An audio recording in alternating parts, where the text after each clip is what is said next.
Fantastic. And did you have anything else come up when you were checking in with yourself today about what you wanted to explore in the session? Was there something different to what you messaged about No, productivity? actually, I have a once I did write that message, I that idea was gestating in my mind, and Mm, I think there I have a better way of phrasing it rather. okay.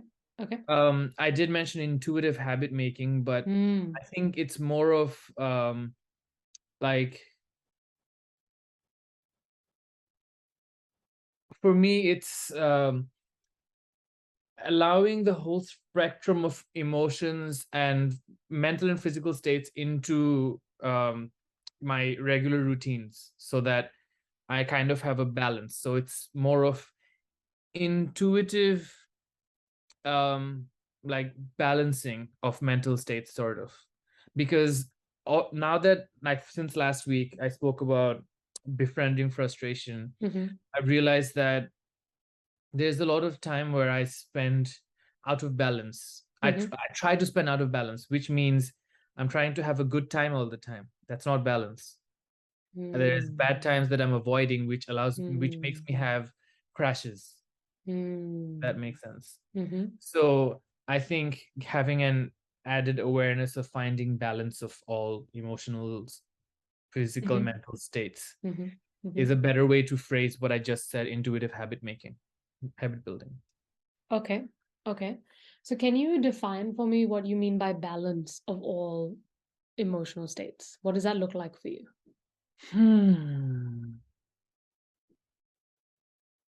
All right, I'll give today's example. Hmm. Uh, I have been so I made a routine of waking up, cold shower, stretching, and then meditation to start my day. I have skipped Hmm. meditation several days in a row now Hmm. because once I have stretched and my stretching has become more intense, Hmm. and so once I've fully warmed up, my brain has enough blood flowing to dive into work, and I Yeah.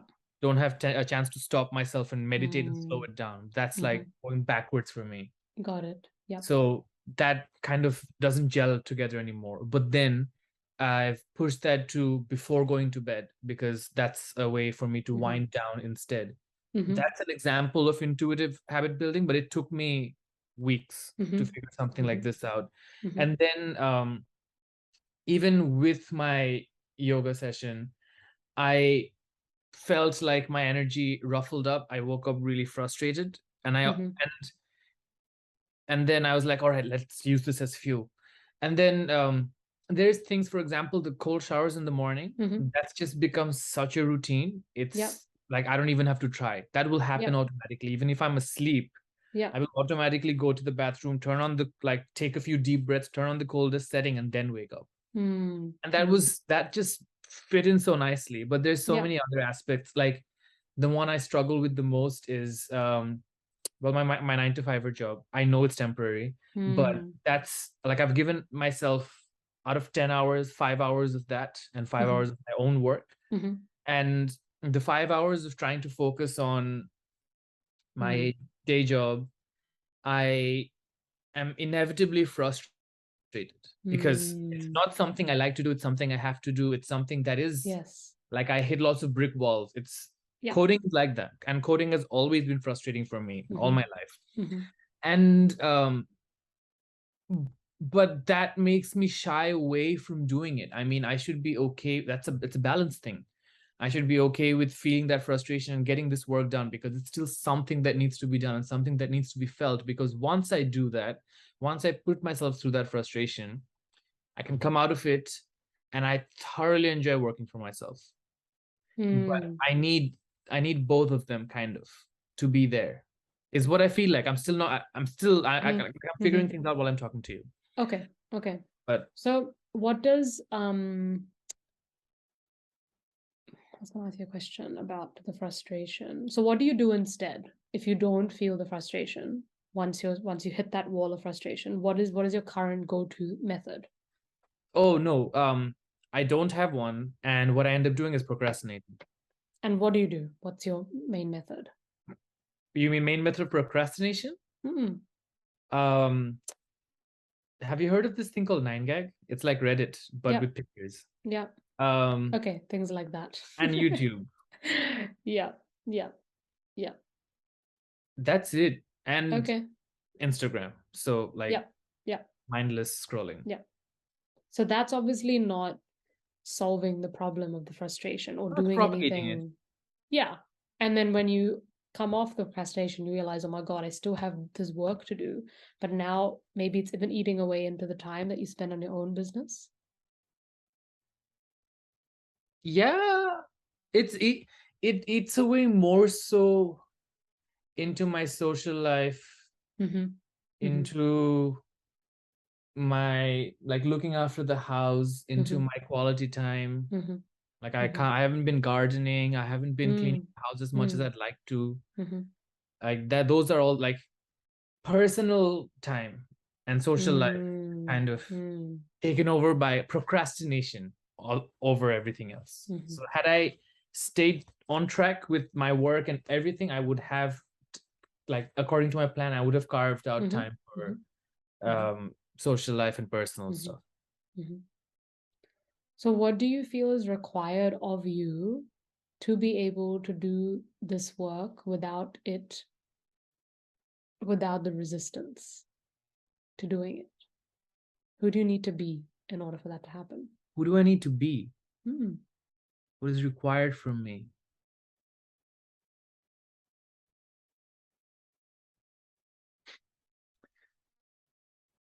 Like, do I need to be the strict parent for myself? Does that sound right? I don't know. I well, how does that you feel? that feels all right. I get rewarded after. Mm-hmm. I Mm-hmm. mean, it's still things I have to do. It's Yep. like, Yep. Yep. your mom might force feed you once or twice, Mm-hmm. but Mm-hmm. Mm-hmm. it's for your own benefit. And even if Mm-hmm. you don't know it at the Mm-hmm. moment, like Yep. obviously part of me knows that it needs to be done at Mm-hmm. time. Mm-hmm. And it's see that's where the problem lies, Mm-hmm. that I need to use that ability, and it's something that I have seen as an enemy, rather as a villain character in my mind, whereas this is actually a part of me that's supposed to aid and help me. Are you talking about the strict parent? The strict parent part, yeah, the adrenaline, the frustration, Ah, that voice. okay. Okay. I wonder if we can reframe the strict parent, because even the idea of a strict parent, it seems quite tough.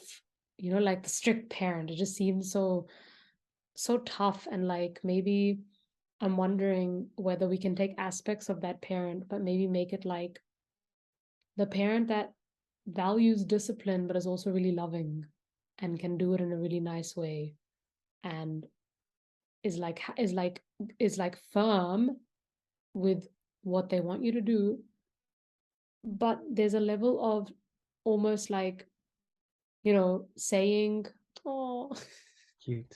I know, every time, good night. I love that she always comes in for the goodbyes. Yeah. Oh, it's so cute. What I was saying was that, like, I wonder if there was it, like imagining a figure in your life that was firm but Mm. also quite compassionate towards the fact that right now you are actually engaging in the kind of work that's not lighting you up in all the areas you wanted to, and that's why the frustration is there. So it's like we need to honor the frustration because it's there, it's your experience, we can't invalidate it, but can we also still be firm about why you need to move forward and do the task anyway? How would a narrative like that sound? So it's kind of like, okay, say you had a child, okay, and the child is like not brushing their teeth, okay? And it's like, well, no, you need to brush your teeth because You've been you nice just and you you've have told them to. already. And they're just like, no, but when I brush my teeth, like this happens and I don't like it, or whatever. They Gums they like bleed. they come up, yeah, my gums are bleeding. So obviously then I'm working with them to try and figure out how to get their gums to be, maybe it's a softer brush, maybe it's something like that. But explaining that, hey, sorry, not a softer brush, a more firm brush. I just learned that from my dentist actually. um but saying to the child, no, this needs to be done, um you have to do this because it's good for you, and while the child's like frustrated, saying, I totally understand that it's so frustrating. This must be so annoying for you. Like, it must really, like, I get, oh, I understand why this is just, that's what, if I'm speaking, Niaz, directly to you, I'll be like, Niaz, I totally get why this job is frustrating you. You know, you have all these dreams and visions for the life that you want to step into as an entrepreneur, and you're already doing it, and you're in this transition. And while this transition is happening, you have a certain amount of time left at this job and it's not fully aligned. So I get why you're frustrated. I would be the same. I feel that I would feel the exact same as you. That's so annoying. That's so frustrating. And do we need to get this done if we've decided to stay at this job?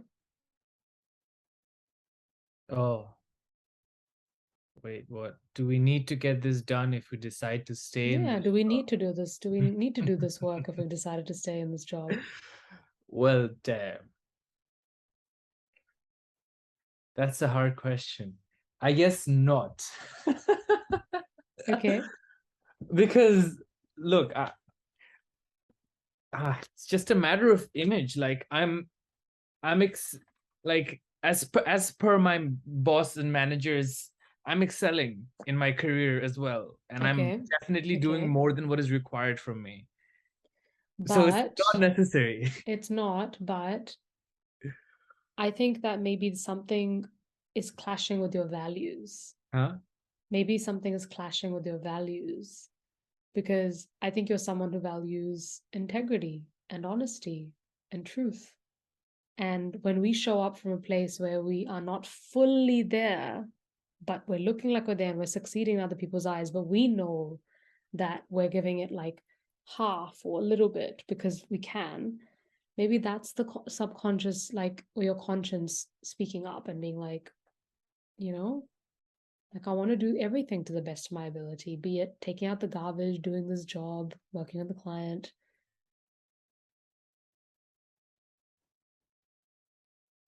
How does that? Yes, but there's a paradox here.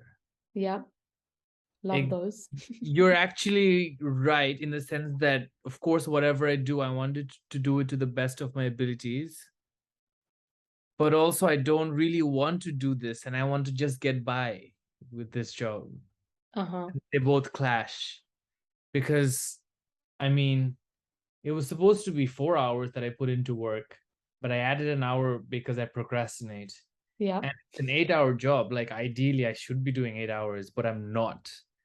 And um, had I progressed, well, I've already like given myself the thing that I'm not going to progress in like job careers kind of thing. Like, I don't, 9 to 5 is not never going to be my thing. So I've already taken that away from myself, which means I'm not putting in the 8 hours worth of effort to actually excel and become like Mm. Mm. be consultant in a firm. But even with my current position, like, yeah, they're saying I'm excelling by doing like 4 hours of work a day. That's just like, it still makes me think, man, like, makes me take the job less seriously as Yeah. well. Yeah. So Yeah. yes, there's a clash of values where I know I want to do my best, Mm-hmm. and I know that even me half-assing it here is really good in their eyes, Mm. but I still want to do my best. Yeah. Yeah, yeah, yeah. Of course you do, because that's your value. It's you value that. This is this is but I I think I wonder if think there's I'm like, yeah, sorry, what were you gonna say? no, go on. I should interrupt you. Go on. No, I was just gonna say that maybe there's even like a deeper value clash here about like, why are you doing this job if you don't want to? And I don't, Yeah, okay, legit. That's it. okay. And when is that supposed to come through? Have no clue. Okay, okay, Soon, hopefully. okay. I don't know. So this job is the exchange that this job is giving you is one that is monetary, and that is one of like a PR, which is, I guess, quite a big Safety deal. net. Yeah. Getting a Yeah. PR fee is quite a big deal. Um, it allows me to do everything else. Okay, which so it's is, a big deal then. It's like you want this. yeah, but it's not directly tied to a PR. That's why it's not really making that connection in my head, because this is something which guarantees that I get a PR in some way or the other. If you were doing any other job, is it the same guarantee or is it just this job? So this job, they've already okay, so there's like three different ways I could get it, to I could get the PR. And in all those three different ways, having a job in my field that has been like verified by Mm-hmm. the immigration authorities as the kind of job I Mm-hmm. came here for, Mm-hmm. and then also the fact that the HR department for my work is very much on board with helping me get a PR if I don't get it on my own accord. So there's a Mm. lot of things here that gives me a strong safety net. Even the work I'm doing, like I can get away with working 4 to 5 hours a Mm. day, and Mm. they still like me and think I'm doing like better than average. Mm. Mm. So everything put together, Yeah. this is my really strong safety net. If I had nothing else going on in my life Mm-hmm. and I just worked these 4 hours, I would have had a roof over my head, food in my fridge, and a car, and just Mm-hmm. been able to stay here. Mm-hmm. Like, Mm-hmm. I don't need to do anything else than Mm-hmm. other than work 4 hours a day Mm-hmm. to Mm-hmm. live the life I'm living Mm-hmm. Mm-hmm. at the minimum. So Yep. that's what it gives me. It gives me a safety net and a sense of Yep. stability, Yep. which now is the clash part. I feel like is also a barrier, Mm. How so? because that 1 month that I chose to forsake it, I had the most growth. Mm. And I realized not having a safety net pushes you so far, because you're like, all Yeah. right, I have nothing to fall onto. Might as well just keep flying. And that's where you thrive. That's what I've noticed. You like that little bit of like, that That's it. pushing, that you like that pressure a little bit, that it always pushes you. That's why you do what you do as well with like what do you what do you call it? Like with adventure sports, it's called adventure sports. What would you call the things that you do? Because they're like a form of like adventure, but I don't, it's not like a sport, is it? Are you referring to like camping related stuff or No, just like all the ninja stuff you do. I just call you a I ninja think because I that's don't know what to I th- call it. I think that's it. Everyone That's says call me literally ninja. ninja. There's like Yeah. no term better than ninja because you're literally a Everything I've been ninja. practicing all my life has been around becoming a ninja, like from Yeah. a young child. So that's basically it, I guess. Yeah. So that's where you seem to thrive, I've noticed. Like when there's that little bit of pressure. It doesn't mean you can't thrive in this situation. It's just, yeah, finding what's actually best for you and in alignment for you. And if something is not in alignment for you, but is giving you the sense of safety and security, it's not actually in alignment. Like The there's only way, aspects of it that are. yeah, that's the thing. The only way I see it as being alignment with me is being okay with like befriending frustration, basically. Because I have to Mm, accept that throughout my life, I won't always be doing everything that I want to do. And I should be okay with like just getting on with some things. mm. I mean, no, Just, you shouldn't anything. It's do you want to be? what do you mean? You don't have that's not really like what you described isn't like a done philosophy that you have to live by. People will only do what they want if that's what they want. But if you want to live in a way you're like, no, I want to be able to do anything and be okay, then it's not something you should do because there's no rule written that it has to be done. It's just, do Ah, you want to live like that? Is that what feels like you want to experiment with or play with? You don't have to have the answer of like, yes, for sure, but something you try on.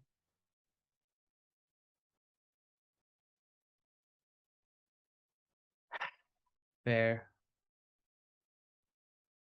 It's just really Yeah, that attacks a really fundamental part of my lifestyle, which is like, damn, if I quit my current job, Mhm. it would take me 2 months, 3 months, like 2 months to make the money, like make the same amount of money again through my own income. And within like 6 months, I'd be making like stupidly large amounts of money because I did the calculations over and over and over again. And I looked at all my prospects and I looked at all my skills, all my connections, and I'm well aware of this. And I know that, I'll be like, it's not even a big leap of faith. I Hmm. already have all the Hmm. abilities in Hmm. me. I'm just like tapering them down So then to what is it? accommodate the safety net. So then is it that maybe you have a desire, maybe you just actually have a desire to want to learn how to befriend frustration. Maybe that's actually why you're holding on to this job. And get a PR and And have a get a PR. PR. Yeah, yeah. Because that plays a role in my future ability to travel, if since that's in the books. Mm-hmm. If I have a Mm-hmm. PR, because I've lived in Australia for what, 2014, so now 8 years. Mm-hmm. So I want, like, I see it as a home, and I want to have it as a home base Mm-hmm. for, like, for for the future. Mm-hmm. So if I have a PR, I have my home base kind of Mm-hmm. set. Mm-hmm. So I guess I have a need for stability, and Mm-hmm. I can't deny that. And I think Mm-hmm. that's where this comes from, because there is definitely a part of Mm-hmm. me that wants to have a job, have a house, have a family and kids, and have a farm and lots of animals and, stuff like that. This is that side of me. Thank you for Mm. connecting that. I actually didn't think of it like that. So that's, wow, that's pretty cool. I didn't think of it like that. So, oh, wow. So I'm doing this so that I can live here and build my home base. That's why I'm doing this job. Or else I'd just be a digital nomad. Yeah. Easy. Yeah. Like, I'm jealous of my nomadic friends. There were some ones in Europe, ones in, I don't know where now, ones in Thailand. And they're like my closest friends and they Mm. inspire me a lot. Mm. They're all like full-time performers and videographers and have like a multitude of skills. Mm-hmm. Mm-hmm. Well, actually, similar to what I do, but they're just like a couple of years older than me, and they're Yeah. pretty girls, Yeah. and they can travel. Yeah. It helps being a pretty girl, and in the entertainment industry, it really helps. I see. But yeah, So when it comes to befriending frustration, it's actually not a big deal. It's a very small thing to embrace for the stability that this is giving you. That is seems to be also aligned to your future vision. It's not a big deal, Niaz. Frustration is not a big deal. It's just an experience, a sensation that's coming up in your body. And the only thing I want to invite you to do as soon as it comes up is don't overlook it and push it away and avoid it. The first the first instance you feel it, today or tomorrow, step away from your computer and embrace it. okay. Literally, like put a break in the pattern that you normally do, which is like, oh, feeling frustrated, okay, let me go to another app or let me open another tab and stop. No, get up, walk away, maybe go to the garden, go somewhere outside, sit with yourself and hold yourself in the frustration and be like, and talk to it, like literally acknowledge it, like, whoa, I know you're Yeah, frustrated. That's all. Start small. yeah. Thank you. That's actually quite helpful. Emotions are not a big deal. They just need a little bit of space. They just need acknowledgement. But also, I'm going to circle back to you if we have time at the end. I want to just have space for Addie's topic as Yeah, well. definitely. I was Yeah, gonna but say, we might circle back if we have time. All right, Addie, talk to us about forgiveness.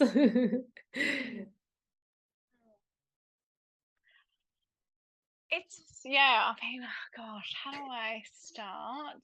Yes. Um, Tell me about what forgiveness means to you personally. Self-forgiveness, as you said. yeah, I have been noticing for a while, many months, maybe a year, maybe longer, Mm-hmm. I keep coming up with this story about freedom. Mm-hmm. And I keep saying, I keep saying in different contexts that I want freedom, right? Mm-hmm. And I haven't really been able to kind of pinpoint what it is, what I kind of mean by that, what kind of freedom that I'm looking for. But recently I've realized there's some things in my life that I've always pushed away, or I've always put in a nice little box somewhere, and I've been able to push them so far away because I will tell myself a story that, oh, I don't have to worry about that because of this happened, or I'm allowed to have that there because of this. So I've created all these stories. Mm-hmm. They're quite elaborate. Um, Thanks, mind. and I know now it's time to do some forgiveness. I know it. I know it's time, Okay. but I I don't know how to start, to be honest. So it really became clear to me when I did some intuitive journaling. Mm. And I literally started like, Sonia told me to do intuitive journaling. I was like, what am Mm. I doing here? Let's just go. And then all Yeah. of a sudden, words just fell on the paper. It was like pages and pages and pages. And then I didn't even like, it was quite meditative actually. All these things Mm. just kind of came up. And I was just like, holy fuck, all of these things that I not necessarily were blaming people for, but were saying, oh, I've allowed this to happen in my life because of this situation, Mm. where in actual fact, I've allowed it in my life. Like me, Mm. I've allowed Mm. that, and I'm cool with that. But I can tell that I need to do some forgiveness, Mm-hmm.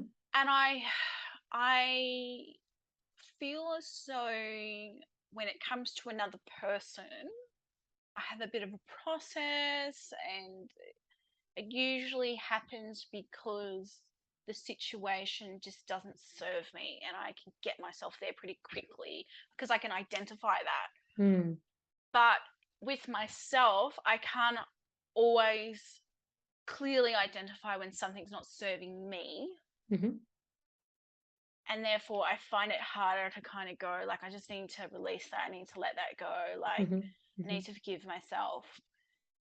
And I don't know how to apply a process, or I don't know how to apply something that kind of makes sense or kind of gives me that permission. Mm-hmm. Mm-hmm. Um, does that make sense? Yep. So is what you're saying that is what you're saying that you're able to essentially it's behaviors that of things you've done in the past, that's what you're wanting to forgive yourself for, like situations and the way you've shown up in those Yes. situations in the past that are like coming up that came up when you were journaling, Yeah, and it like you and it didn't know any better and now you're kind of like, oh, I need to forgive myself, or did you know at the time as well that this isn't really like the right thing for me and I'm doing it anyway? I think a bit of both. Mm-hmm. I Mm-hmm. think it's a bit of Mm-hmm. both. And it's things because I want to just be like it done with the worry of it. Ah, okay. So like when I was first thinking of these things, I was like, oh, I just worry about so much stuff all the time. But Yeah. I feel like if I could just face it head on Yeah. and kind of just be like, well, that's in the past, and move past it, it would kind of like free me from it. Okay. But I Okay. can't seem to do that for myself. Like if it's for another person, I feel good about it. I feel like I've Yeah. got a way of doing that Yeah. because I've had situations that I've had to really forgive in my Yeah. life. Yeah. Um, but I feel like it's something I'm struggling with. I'm struggling to be able Okay. to, Okay. and I think it comes back to a little bit about my own worth and, prioritizing myself, Mm-hmm. and the importance of that. so maybe I kind of shy away from it a little bit, or I get uncomfortable with it. I don't know. Can Yeah, you give me like a tangible example about the worry and how that links to the forgiveness? Yeah, because I think because I'm worried that if I do it again, or if it comes up again, or um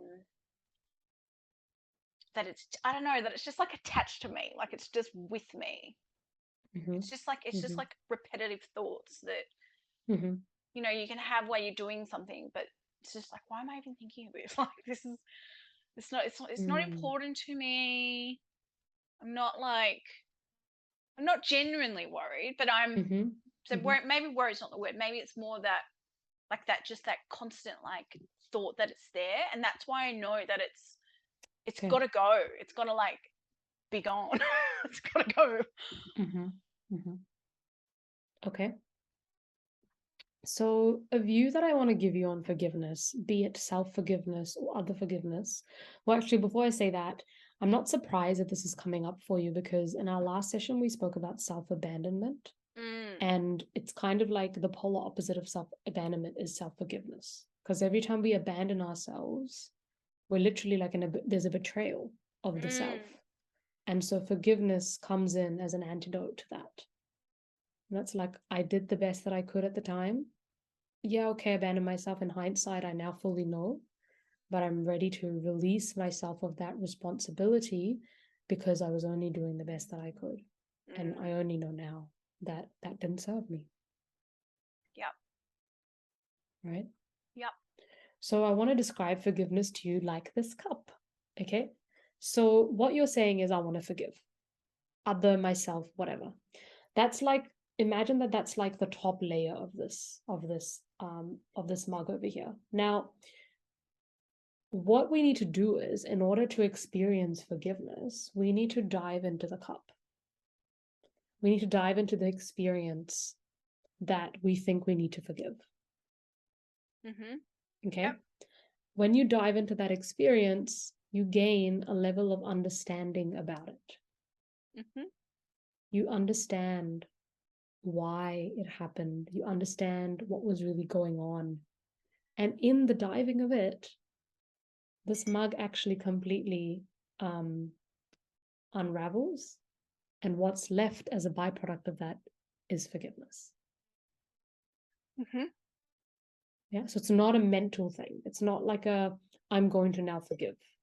Even though, I mean, I've been told, like I live recently, like actually my therapist was like, I want you to write a forgiveness letter to yourself. And I was like, yeah, okay. So I've like done some stuff like that. And while you can try things like that, they're definitely like, it depends kind of where you're at.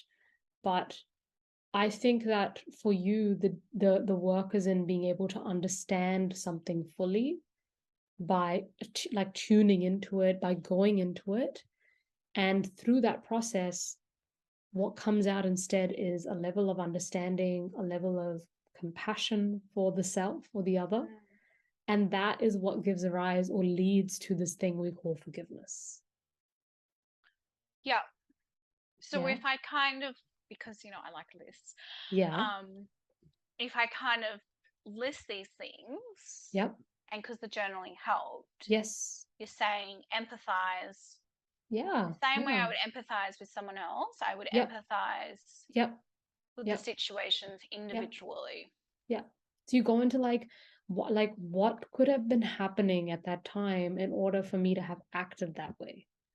What could have been happening at the time that made that particular response be the most natural thing that could come out of me? Yeah. Like you really have to understand and see why those things happened based on not only that situation, but everything else around it. So what was happening in your work life, in your family life, in your personal life, and in your health. It's like, then you can really understand. So for example, okay, it's like, I don't know, a family member on the phone is really, really rude to me. Okay. And I'm just like, oh my God. And I find out, let's say it's like, I don't know, whatever, like a cousin or something, and she's a close cousin. And I find out that like she has a lot of health problems. Maybe she's got like, some intense stuff happening in her life health wise. When I understand, like I'm holding this grudge, like I'm so angry that this person is always rude to me. But when I really understand what's going on for her, I don't blame her for acting that way. There's no room for blame anymore. It's like, oh, okay, this person just didn't know what the hell they were doing. Like that's their own thing. This has nothing to do with me. Like they're just like not in a good place in their life. Yep.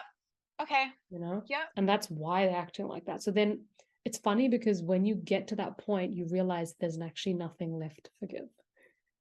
Forgiveness actually doesn't even exist anymore, because forgiveness comes with the premise that someone did something intentionally to hurt you, but nobody does that. Nobody does it intentionally. They're just in pain. They don't know what the hell they're doing. Same with you. You don't know, you're unconscious. Yep. And as you say that, like, as you say that, I'm kind of like thinking maybe it's because I'm going through a bit of grief with some of my identities and shifting. And maybe it's not forgiveness, maybe it's acceptance, maybe, actually that feels better. That feels much better. Yes. I mean, do you see, like, even in the way you said that, it felt like it was in here, as opposed to when we say forgiveness, it's a very mental thing. Yeah. If you accept and you understand and you empathize and you just get it, there's nothing left to forgive anymore. Because there's no blame anymore. Yeah. Okay. Oh God. Okay. Thank you. See how I went from like worry to procrastination to fear to so good forgiveness to now to acceptance was what I was. That's like a whole journey in of itself, isn't it? And it really does, like, what's the word? Like, it fits because I do feel like I'm at a time in my life right now where there's a lot of like there is grief. I'm stepping into being a different person in many different aspects. Yep.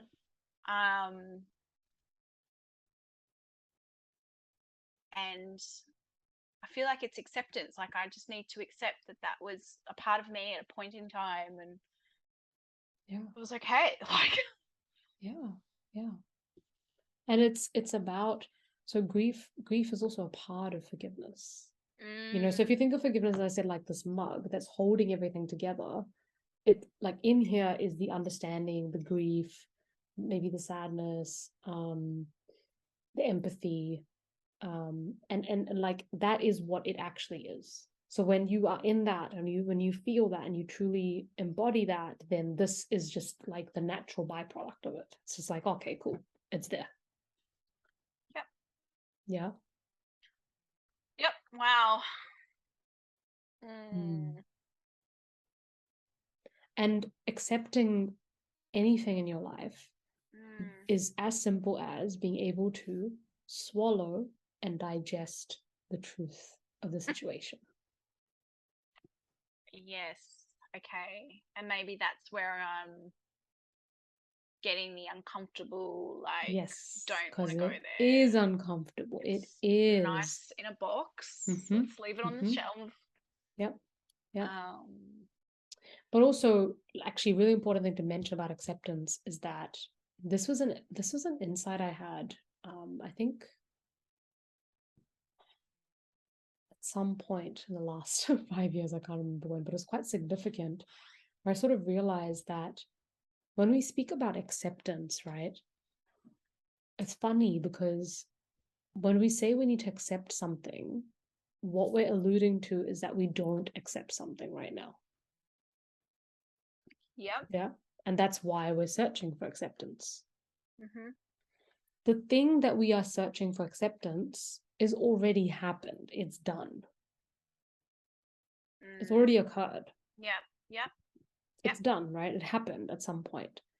So accepting that it happened is like actually just the mind. So if this is the thing that's already happened, this is the mind that's going, oh, I don't want to, like, I'm not accepting that happened. Like, I don't want to look into that reality and see that it actually occurred.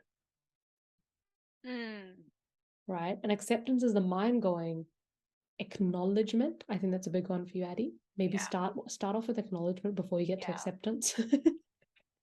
Right? It's like acknowledging this happened. Can I digest and swallow and meet this truth, meet this reality that this happened? And not my mind. Can it just be like, yep, this occurred?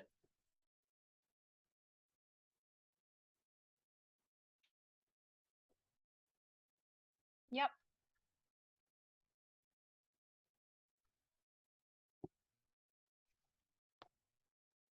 I'm curious, Niaz, if you had anything come up in response to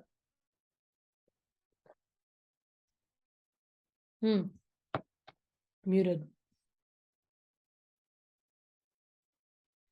Yeah, I was looking through acceptance and forgiveness through my own life, trying to relate to Addie's situation. And the last thing that went across my mind is that acceptance is tough. I mean, accepting the truth is tough because that brings about a lot of emotions that we weren't ready to feel at the time. And that would be the discomfort that perhaps Addie is coming up for you. And when I was going through the toughest points in my life regarding like my relationship with this girl, and once we actually, that was the point in my life where I actually got more involved with working with Sanya, and I was like much like really involved into inner child healing and like bringing out repressed emotions from my like from my life. And it was hard. Like there was a tough journey to be had with that. I had like there were certain like chunks of memory that I just didn't have from my childhood. Like can remember this, and then I just don't remember this whole chunk.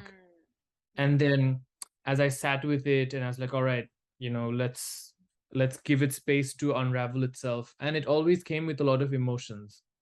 And that was the hard part. That's where the acceptance came into being, where there were times where I just didn't talk to my parents for like a week, and I didn't give them any reason why either. I was just very angry. And then I wasn't angry at them. Like when I talked to them later, I was like, look, I just had repressed anger from different points in time with you guys. And since I was a kid, I could do anything. So it was just suppressed.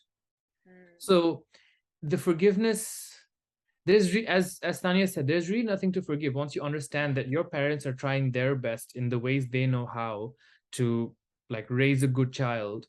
That's just what they did. And if I ever accused them, there would be a whole blame game and emotional blackmailing situation and all that. So that's where I came from. I was like, when there was understanding, when I actually allowed myself that, and that is why we hide these, because the emotions are hard to deal with. And that's where I am in my life, where I'm learning to just accept emotions that come up, especially frustration at this point, because grief is something I worked with for solid year, like 2021. So 2021, most of the year, every time I meditate, I'd cry.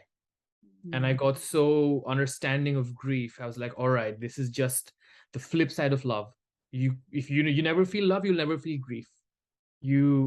If you feel grief, that means you felt love. It's just flip side. And I just had to understand that for a really long time. So I felt a lot of love for 1 year, and then I felt a lot of grief, and then I was like, all right, I understand. So I guess it's a matter of that. And I know that frustration is the flip side, for example, of drive, like motivation. If you don't feel motivation, you can't be frustrated. There's nothing to be frustrated about. If you're frustrated, that means you felt motivation. You want to do something. That's why you're like, damn, why isn't it getting done? Or else if there's nothing to get done, then how do you feel it? So Yeah, it's just I Mm. think the negative emotions are a reminder of the positive emotions that we feel, and sometimes we want to get the experience but not pay for it. The money, as in, you know what I'm saying? That it's a two-way street. Yeah. Everything, living life is like that. You live Mm. as much as you die as much as you live. So eh, forgiveness Yeah. comes from And there.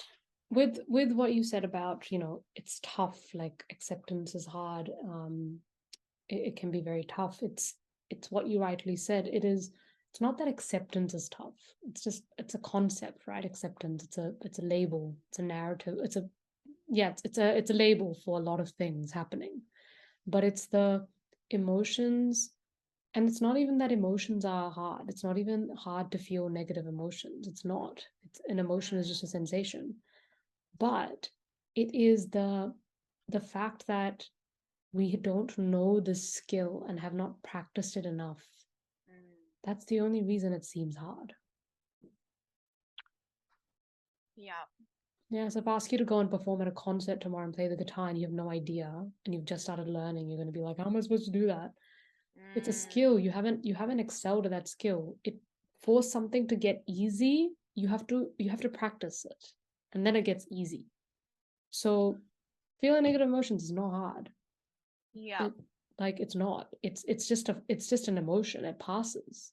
But if you don't, number one, have not been practicing it your whole life, which most of us haven't, and we have a lot of stigma and story attached to feeling that is the thing that feels hard. It's the narrative about the way you feel that feels the hardest, not the actual emotion. The actual emotion is 90 seconds and it passes. That's all it is. Yeah. Yeah. And I think a big like nugget for me here is you both said it is to take space Mm. for it. So I don't consciously take the space to go through this with myself.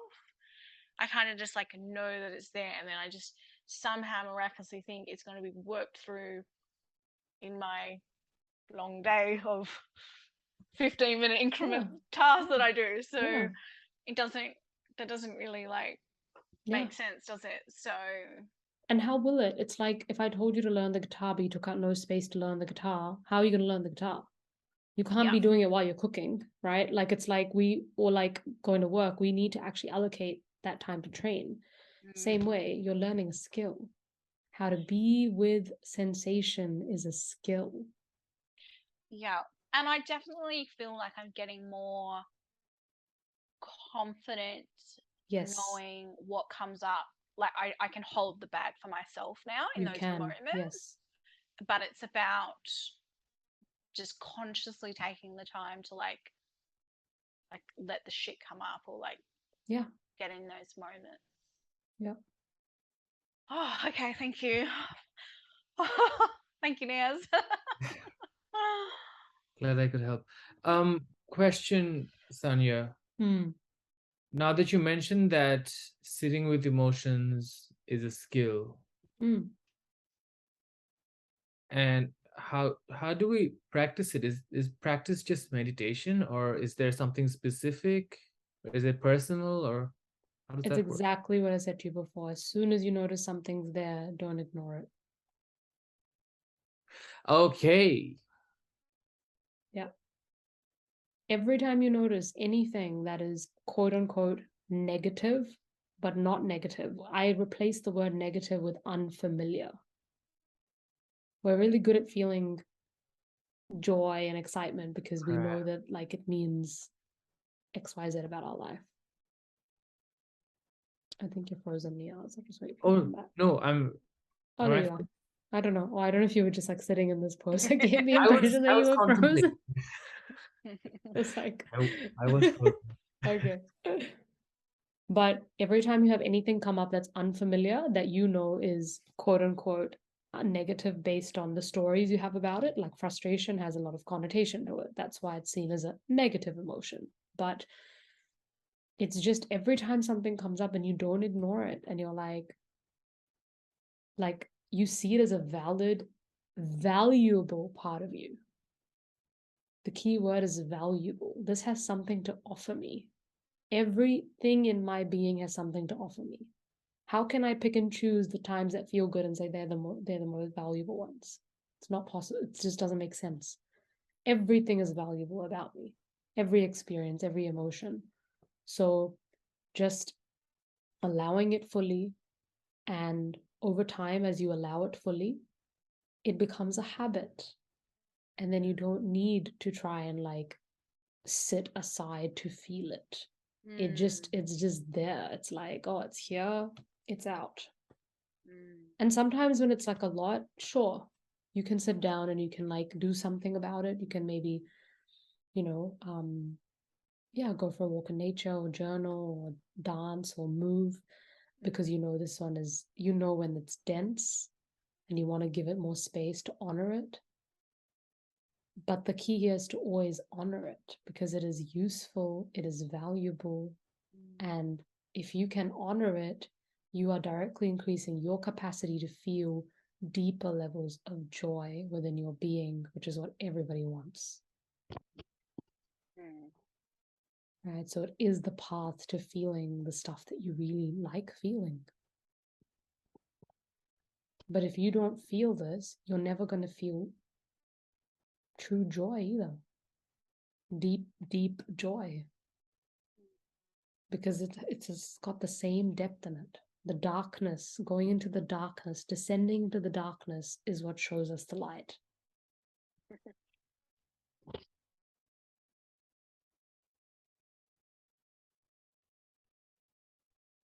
Nice. Profound. And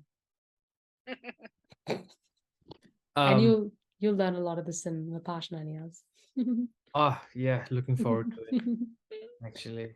My October is so packed. Like literally not even a weekend, like 2 days front and behind a weekend, there's so many things. It's like, yeah, love it. Anyways, I wanted to ask more about the practice of learning to sit with emotions. So a specific scenario, for example, let me play through like procrastinating. All right. So I have work, I sit down to work, I get frustrated, I sit with that frustration for a bit, and the next thing that is, I guess, familiar is scrolling something, right? Just going up to YouTube and watching someone fish. I don't know. But I sit with my emotions in the sense, I wouldn't say to sit with them. I'm aware of my emotions. I know I'm feeling a certain way, or else I wouldn't be able to describe it to you right now. But how would it look like? Like if now I'm feeling frustrated. Now, if anything I do other than work is giving into it. So if you, as you said, if I sit down and do not, okay, if I go for a walk, if I leave my room, all of it feeds into the frustration. Like it feeds into avoiding the frustration. So this is like, okay, so basically every time you feel frustration, basically you have to tell yourself that, awesome, now is a chance for me to practice the skill. It's come up. This is the perfect golden opportunity. Because the only time you get to practice the skill is when quote unquote negative emotions arise. So it's like, as soon as frustration comes up, I'll be like, yes, frustration's here. And I get to practice and master the skill. I'm going to master being with these emotions. This is my mission as a ninja. This is what I'm going to master. I'm writing a big one. Sorry.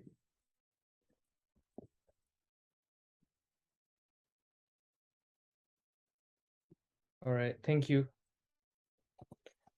Now, I feel like I want to tell you this because I think it's important. Hold on 1 second. I want to show you something. Oh, crap.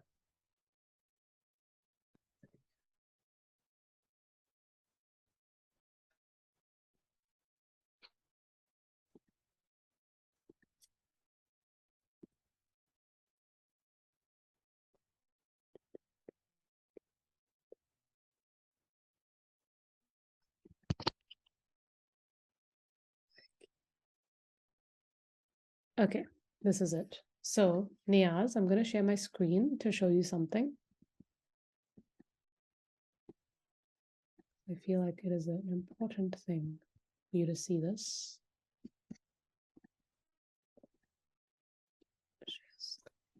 Okay, can you guys see this? Oh, yep. Yep. So, you described. Big. Wow. Where did you get Reddit? Damn. All right. I mean, no, I mean, I didn't go to Reddit. I just went to Google. So Okay. it came up. But okay, do you see the scale? Do you see frustration? Yeah. Okay. Now, basically, frustration is actually a cover emotion. And if you keep traveling down this, it's actually like frustration is like the topmost layer. It's not like it's like the first layer because it's like a very easy thing to come up. You know, it's like frustration is like a very tangible thing, right? We're like, oh, I'm so frustrated. Like it's like a thing. It's got a charge to it. But there will be a bunch of stuff underneath it. And that's what I really want you to pay attention to. So it's not that you don't want to feel the frustration. I think the frustration is like a protective emotion, protecting you from feeling I mean, anger is normally under frustration, and then under anger is normally grief and sadness. So this particular you sitting and doing those tasks is actually number one, not meeting certain needs of yours, and that's why there's frustration there. And number two, it's actually reminding you of certain emotions that you felt in the past that didn't feel very good. Question. So does every emotion in the top of the spiral like is does it cover the emotion below it? So at the bottom of every downward spiral, there's the underlying thing. Does that make sense? Yeah. Yeah. Yes. Yeah. Okay. So the topmost stuff is normally like frustration and anger is actually boredom is even higher than that. When you feel bored, if you I look don't feel bored. down, yeah. So when people say like I feel bored, they actually that's again a protective thing. It's like Holy crap. All right. That's pretty sick. Yeah. Because and what inside this is giving me is I don't feel boredom and pessimism. They're just not in my system. Yep. The next Cool. thing Yep. is Yep. which means this is my ladder Mhm. of mastering Mhm. emotions. Yep. I've mastered 2. There's the rest. Like Yeah. legit, I just don't feel bored and pessimism. I can sit in one spot for Yep. half a day and not Yep. feel bored. I can Yep. do crazy things with my mind that I enjoy. Yep. I'm not pessimistic because I think I'm more nihilistic than pessimistic, Mhm. which is positive at the end of the Mhm. day. We're all gonna Mhm. die, Mhm. whatever. Then is frustration. And as you can Then see is with over. this, correct. Yep. So when people say I'm overwhelmed, again, when people say I'm tired, tired is actually like it's not on here, but that's also one of them. When you say you're tired, it's actually like a bunch of emotions that is underneath that. But tired could also be physically tired. That's why I think it's not there. Physically tired is like something else.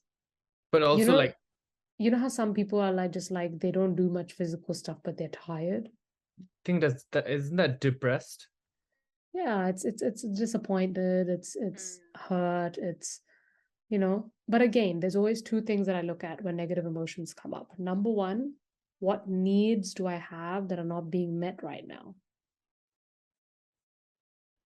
What are some unmet needs that are occurring right now? And number two, what is the emotion underneath this? And then like I don't even need to discover what that means. It's just creating space for it, just to allow it fully. But as you can see here, the deeper you can go in here, the more you'll rise up here. Huh? So How? the more willing you are to go down here into this, the more you're going to rise. It's like a mirror. So you have to, the more okay you are, the more you can master just like being with this. And it's really not a big deal, guys, I promise you. The more you can be in here and normalize it and be like, yeah, it's cool. This is just what's come up. It's totally fine. The more ability your nervous system and your mind is going to have for you to be more in states of joy, empowerment, freedom, love, true appreciation.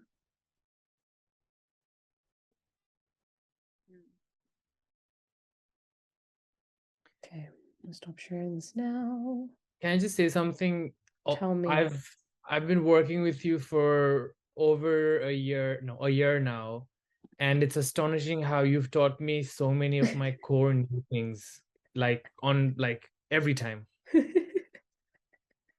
Every time I learn something very fundamentally new that sticks to me for a long period of time. Thank you. Good. I'm really glad. I hear Thank you, you. Venus. Same for me. Awesome, guys. Absolutely amazing to see you both. And we're going to have your last session next week. Oh my God.